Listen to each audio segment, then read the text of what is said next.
தென்னாடுடைய சிவனே போற்றி, எந்நாட்டவருக்கும் இறைவா போற்றி. அனைவருக்கும் வணக்கம். இந்த காணொளியில் இந்த பெண்கள் பூப்படைகின்றார்களே, அந்த சடங்கு இந்த நவீன காலத்திற்கு இன்னும் ஏற்புடைய ஒன்றுதானா, அதை செய்யலாமா என்கின்ற கேள்விக்கு தான் நம்ம பதில் காண போகிறோம். பூப்படைதல்னா என்னன்னு கேட்குறீங்களா? பூப்படைதல்னு சொன்னால் பருவமடைதல் அப்படின்னு பொருள். சாதாரண வழக்கத்தில் வயசுக்கு வர்றது, பெண்கள் வயசுக்கு வர்றது சொல்லுவாங்க. இன்னும் கூட சாதாரண வழக்கத்தில் சடங்கு சுற்றுதல் அப்படின்னு சொல்லுவாங்க. இப்போது நம்ம வீட்டு பெண் பருவமடைதலை மற்றவர்களுக்கு சொல்ல வேண்டுமா, இதற்கு ஒரு விழா எடுக்க வேண்டுமா என்று பலர் சிந்தித்து என்ன பண்ணுறதில்ல, அந்த விழாவுக்கு முதன்மை கொடுப்பதில்லை. ஆனால் நம்முடைய முன்னோர்கள் இந்த பருவமெய்தல் விழா அல்லது பூப்படைதல் விழாவிற்கு முதன்மை கொடுத்திருக்கின்றார்கள். ஏன் அப்படி செஞ்சுருக்காங்க அப்படின்னு பார்த்தீங்கன்னா, ஒன்று, அந்த பருவமடைகின்ற பெண் இருக்கின்றாளே, அவள் பருவமடைந்து விட்டாள் என்பதை அவளுக்கு தெரிவிக்க வேண்டும். அவளுடைய அறிவிலேயும் உள்ளத்திலேயும் அதை பதிய வைக்க வேண்டும்.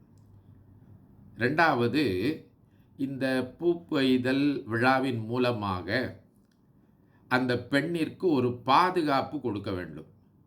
அந்த பாதுகாப்பு யார் மூலமாக கொடுக்கப்படும் என்று சொன்னால், பெற்றோர்களாலும் அடுத்து தாய் மாமன் சீர் என்கின்ற வகையிலும் அந்த பெண்ணிற்கு பாதுகாப்பு கொடுக்கப்படும். அது தவிர அந்த பெண்ணே தன்னை பாதுகாத்து கொள்ள வேண்டிய நிலைக்கு வந்துவிட்டாள், தன்னை தயார்படுத்தி கொள்ள வேண்டும் என்கின்ற அடிப்படையிலும் இந்த சடங்கு செய்யப்படுகின்றது. இது தவிர இந்த பூப்படைதல் விழாவில் அந்த பெண்ணிற்கு உடல் அளவிலும் உள்ளத்து அளவிலும் ஏற்படக்கூடிய மாறுதல்களுக்கும் அடுத்து அவள் எதிர்நோக்கக்கூடிய சிக்கல்களுக்கும் நெறியுரை சொல்கின்றபடியாக இந்த விழா அமைவதற்காகத்தான் நம் முன்னோர்கள் இத்தகைய இந்த பூப்படைதல் அல்லது பருவமெய்தல் விழாவை செய்திருக்கின்றார்கள். அந்த அடிப்படையில் நாம் சிந்தித்து பார்த்தோமானால், இதெல்லாம் இன்றைய காலத்துக்கு தேவைப்படுமா அப்படின்னு கேட்டால் கண்டிப்பாக தேவைப்படும். இப்போ இன்றைய காலத்தில் வாழக்கூடிய பெண் பிள்ளைகளுக்கு அவர்கள் பெரிய பெண்ணாகி விட்டார்கள் என்பதை உணர்த்தணும் இல்லையா? அடுத்து அவர்கள் இனி சிறு பிள்ளை போன்று முந்தி இருந்தாங்களே சின்ன பிள்ளைய போல் அல்லாமல் இப்போ வளர்ந்த பெண்ணாகி விட்டால் என்கின்ற உணர்வை ஏற்படுத்தணும் இல்லையா? அதற்கு மேலே இந்த பருவமடைந்து விட்ட பெண்ணாக அவள் எப்படி நடந்து கொள்ள வேண்டும் என்பதெல்லாம் சொல்லணும் இல்லையா? இது இந்த காலத்திற்கும் தேவையான ஒன்று தானே. அது எல்லோரையும் அழைத்து சொல்லாவிட்டாலும் பரவாயில்லை, நம்முடைய வீட்டில் இருக்கின்றவர்களுக்காவது அந்த நிகழ்ச்சியை செய்து நம்முடைய நெருங்கிய உறவினர் தாய் மாமன் அத்தை போன்றவர்களுக்கெல்லாம் தெரிவித்து அந்த விழாவினை செய்து அவளுக்கு வளர்ந்துவிட்ட பெண் என்கின்ற ஒரு தகுதியை, அடையாளத்தை அவளுக்கு எல்லோர் முன்னிலையிலும் கொடுத்து அவளை இன்னும் ஒரு வளர்ந்த பெண்ணாக தொடர்ந்து வளர்வதற்கும் அவள் செயல்படுவதற்கும் அவளுக்கு ஒரு ஊக்கமும் ஆக்கமும் அளிக்கக்கூடியதாக இந்த விழா இருப்பதனால இந்த பூப்பெய்தல் விழா என்பது தேவையான ஒன்று என்று முன்பு காலத்தில் நம் முன்னோர்கள் அதை செய்திருக்கின்றார்கள். இது தவிர இந்த பூப்பெய்தல் விழாவில் இந்த வருகின்ற பெண்கள் இருக்கின்றார்களே, அவளுக்கு நெறிவுரை என்று சொல்லுவார்கள். இந்த ஒவ்வொன்றையும் ஆழமாக நாம் அடுத்து வரக்கூடிய காணொளியில் பூப்பெய்து விழாவின் பின்னால் இருக்கக்கூடிய செய்திகள் என்கின்ற காணொளியில் நம்ம பார்க்க போகிறோம். அடுத்து சிலர் கேட்குறது எனக்கு புரியுது. இப்போது பூப்பெய்தல் விழாவுக்கு மற்றவர்களை கூப்பிடணுமா அப்படின்னு பார்த்தீங்கன்னா, முன்பு காலத்தில் இந்த பூப்பெய்தல் விழாவிற்கு ஐயரை கூப்பிட்டு செய்கிறதோ, இல்லை அரசியல்வாதி கூப்பிட்டு செய்கிறதோ, இல்லை பொதுமக்களை கூப்பிட்டு செய்கிறதோ என்பது இல்லாமல் இருந்தது. அது யார் மத்தியில் இருந்தது, யார் நடுவில் இருந்தது என்று சொன்னால், நெருங்கிய குடும்ப உறுப்பினர்கள் நடுவிலே தான் இருந்தது. அவர்களுக்கு மட்டும் அழைப்பு விடுத்து அந்த நிகழ்ச்சியை ஒரு குடும்ப நிகழ்ச்சியாக செய்திருக்கின்றார்கள். வீட்டில் இருக்கின்ற பெண்கள் தான் இந்த நிகழ்ச்சியை முன்னின்று நடத்தி இருக்கின்றார்கள். இன்றைக்கு இந்த பூப்பெய்தல் விழாவிற்கு குருமார்களை எல்லாம் கூப்பிட்டு வேலி வளர்க்கின்ற சடங்கு எல்லாம் செய்து, இன்னும் கூட பார்த்திங்கன்னா சிலர் இந்த மண்டபங்களில் நிகழ்ச்சி எல்லாம் செய்து பொதுமக்களை எல்லாம் அழைத்து விருந்து போடுவதெல்லாம் நம்ம பார்க்குறோம். அதனால தான் கொஞ்சம் பேர் என்ன நினைக்கிறாங்கன்னா, எங்கள் பெண் பருவமடைந்து விட்டாள் என்று ஊருக்கு எதுக்கு சொல்லணும், அதனால் இந்த நிகழ்ச்சி தேவையில்லை, இந்த சடங்கு தேவையில்லை என்று எண்ணுகின்றார்கள். இது ஊருக்காக செய்யப்படுகின்ற நிகழ்ச்சி இல்லை, அந்த பெண்ணிற்காக செய்யப்படுகின்ற நிகழ்ச்சி, அந்த குடும்ப உறுப்பினர்களுக்காக செய்யப்படுகின்ற நிகழ்ச்சி என்பதை நாம் கருத்தில் கொள்ள வேண்டும். இன்றைய காலத்தில் இப்படி நாம் செய்யாமல் அந்த சடங்கின் பின்னாலே இருக்கக்கூடிய செய்திகளை சொல்லாமல் விட்டுவிட்டதுனால தான் இன்றைக்கு இந்த வளர்ந்த பெண்கள், பருவம் எய்திய பெண்கள் நடந்து கொள்கின்ற அந்த முறைகளை அறியாமல் இருக்கின்றார்கள்.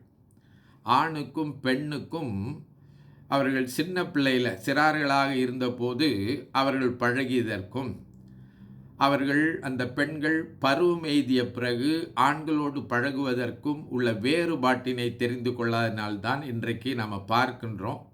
இப்போ இடைநிலை பள்ளிக்கூடத்தில் படிக்கின்ற பிள்ளைகளும் சரி, ஆரம்ப பள்ளியில் ஒரு 6ஆம் ஆண்டு 5ஆம் ஆண்டு படிக்கின்ற பிள்ளைகளும் இந்த பருவம் எய்தலை பார்க்குறோம். ஆனால் அவர்கள் சிறு பிள்ளைகளாக இருந்தபோது எப்படி இருந்தார்களோ அதே போன்று பருவமடைந்த பிறகும் கூட இந்த ஆணுக்கும் பெண்ணுக்கும் இடையில் ஒரு இடைவெளி இருக்கின்றது. அவங்க எல்லோரிடத்தும் பழகலாம். இருப்பினும் நீ பொம்பளை பிள்ளை ஆம்பளை பசங்களோட பழகும்போது ஒழுங்காக பழகு அப்படின்னு நம்ம முன்னோர்கள் சொன்னாங்க இல்லைங்களா? அந்த சிந்தனையை, அந்த உணர்வை அந்த பெண்ணிற்கு கொடுக்க வேண்டும் என்பதற்காகத்தான் இந்த நிகழ்ச்சியை செய்திருக்கின்றார்கள்.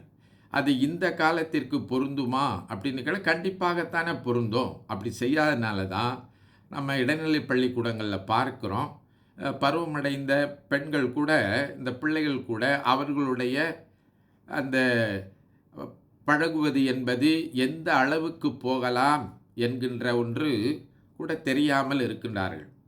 இப்போ மிக சாதாரணமாக நம்ம பார்க்குறோம், ஆணும் பெண்ணும் அவர்கள் சிறு பிள்ளையில் இருந்தது போல ஒரு இடைவெளி இல்லாமல் பழகுவது நம்ம பார்க்கக்கூடிய ஒன்றாக இருக்கின்றது. இப்போ இவற்றையெல்லாம் அந்த பெண்களுக்கு சொல்ல வேண்டும் இல்லையா? அதை ஒரு தாயாக இருந்து சொல்ல வேண்டும். அந்த தாய்க்கு தெரியவில்லை என்று சொன்னால் அந்த வீட்டில் இருக்கக்கூடிய உறவினர்கள் இந்த நெறியுரை கவுன்சிலிங் என்று சொல்கின்றார்களே, அதை சொல்வதற்காக இது போன்ற ஒரு நிகழ்ச்சியை ஏற்பாடு செய்திருக்கின்றார்கள். இப்படி ஒரு நிகழ்ச்சி ஏற்பாடு செய்து அந்த பெண்ணை முதன்மைப்படுத்தி இத்தகைய உடல் நலம், உள்ள நலம், அடுத்து குடும்ப நலம், அடுத்து அந்த பெண்ணினுடைய நற்பெயர், இவற்றையெல்லாம் காக்க வேண்டிய பொறுப்பு, அந்த பெண்ணினுடைய பாதுகாப்பு, இவற்றையெல்லாம் காக்க வேண்டிய செய்தியை செய்வதற்காக நடத்தப்படுகின்ற இந்த நிகழ்ச்சி இன்றைய அளவிலும் தேவையானது தானா என்று சிந்திப்போமேயானால் கண்டிப்பாக தேவையான ஒன்றுதான். அதை அவரவருடைய சூழலுக்கு ஏற்ப நெருங்கிய குடும்பினர் நடுவிலே அதை முறையாக நடத்துவதன் மூலமாக இந்த ஒரு சிறு பிள்ளையாக இருந்து பருவமடைந்த ஒரு பிள்ளைக்கு அவள் பருவமடைந்து விட்டாள், பெரிய பெண்ணாகி விட்டாள் என்கின்ற உணர்வினை ஏற்படுத்துவது எல்லா காலத்திற்கும் பொருந்தும் என்று சொல்லிதான் நம் முன்னோர்கள் இந்த பருவமெய்தல் விழாவினை அல்லது பூப்பெய்தல் விழாவினை செய்திருக்கின்றார்கள் என்பதை நாம் கருத்தில் கொண்டு இதை செய்வதனால அந்த பெண்ணுக்கும் குடும்பத்திற்கும் எதிர்காலத்தில் நல்ல ஒரு பயன் ஏற்படும் என்பதை நம் முன்னோர்கள் வலியுறுத்தியிருக்கின்றார்கள். அதை நாம் சிந்தித்து பார்த்து அதை செய்தல் நலம். அப்படி இல்லை, இவற்றையெல்லாம் நான் தனியாக செய்து விடுவேன், என் பிள்ளைக்கு நான் இவற்றை அனைத்தையும் சொல்லிவிடுவேன் என்று சொன்னால் அதற்கு நாம் ஒன்றும் சொல்வதற்கில்லை. மாற்று கருத்து கூட இருக்கலாம்.